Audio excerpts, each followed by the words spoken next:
தீபாவளிக்கு அடுத்ததான் நம்ம செய்ய போற ஸ்வீட் என்னன்னா அல்வா தாங்க. ரொம்ப ஈஸியான இந்த அல்வா எப்படி பண்ணது பார்க்கலாம். அதுக்கு ஃபர்ஸ்ட் ஒரு சின்ன பவுல்ல 1/2 கப் சோள மாவு, 1 கப் தண்ணி சேர்த்து கட்டிகள் இல்லாம மிக்ஸ் பண்ணி தனியா வச்சிடலாம். அடுத்ததான் நம்ம அல்வா எதுல செட் பண்ண போறோமோ அதுல நெய் தடவிட்டு கொஞ்சமா நட்ஸ் தூவிட்டு தனியா எடுத்து வச்சிடலாம்.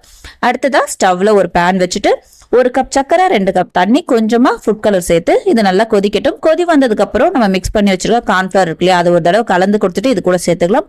கூடவே ஒரு சிட்டிகை உப்பும் சேர்த்து ஒரு 3ல இருந்து 4 நிமிஷத்துக்கு கைவிடாம நல்லா மிக்ஸ் பண்ணலாம். இந்த அளவுக்கு திக்கா வந்ததுக்கு அப்புறம் 1 டீஸ்பூன் நெய் சேர்த்துட்டு மறுபடியும் ஒரு 5 நிமிஷத்துக்கு கலந்து கொடுக்கணும். 5 நிமிஷத்துல அல்வா பதத்துக்கு வந்துடும். அடுத்ததான் நம்ம 10 முந்திரியை உடச்சி சேர்த்துக்கலாம். கூடவே 1 டீஸ்பூன் நெய்யும் சேர்த்து கலந்து கொடுக்கலாம். ஒரு 2 நிமிஷம் கலந்து கொடுத்தா பேன்ல ஒட்டாம சுருண்டு வர ஆரம்பிச்சிடும்.